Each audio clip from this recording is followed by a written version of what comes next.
Welcome to our channel. Today we how to restore Arbitrum bridging mistakes using official bridge records, complete guide step by step clearly. To restore Arbitrum bridging mistakes using official bridge records, begin by accessing the official Arbitrum bridge website.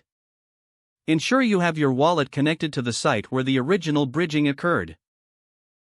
Navigate to the transaction history section of your wallet. Locate the transaction that contains the bridging mistake. Take note of the transaction ID, as you'll need it for reference. Locate the official Arbitrum Explorer, where you can search for your transaction ID. Input your transaction ID in the search bar of the Explorer. Review the detailed transaction information provided, including the status and any relevant error messages. If the transaction shows as failed, you need to gather specific details about the mistake. Document the amount, the token type, and the destination address used during the bridging. Next, visit the official support site for Arbitrum and look for the troubleshooting section.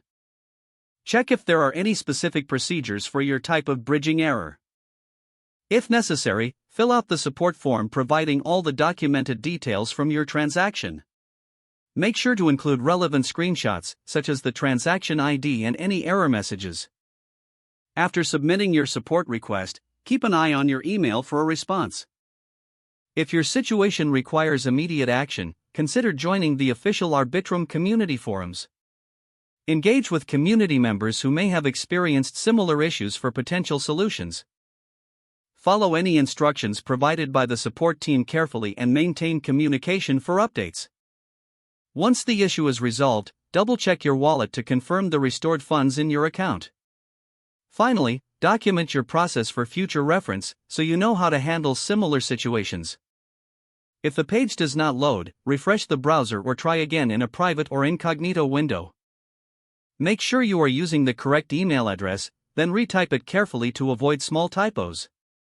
If your password is not accepted, use the reset option and create a new strong password you can remember. Check your spam folder for verification or security emails, then complete any requested confirmation steps. Enable two-factor authentication if available to improve account security and reduce unauthorized access risk.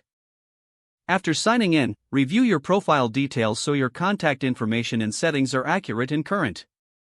If you see an error message, note it down and try again after restarting your device and internet connection. Log out when you finish, especially on shared devices, to keep your account and payment information secure.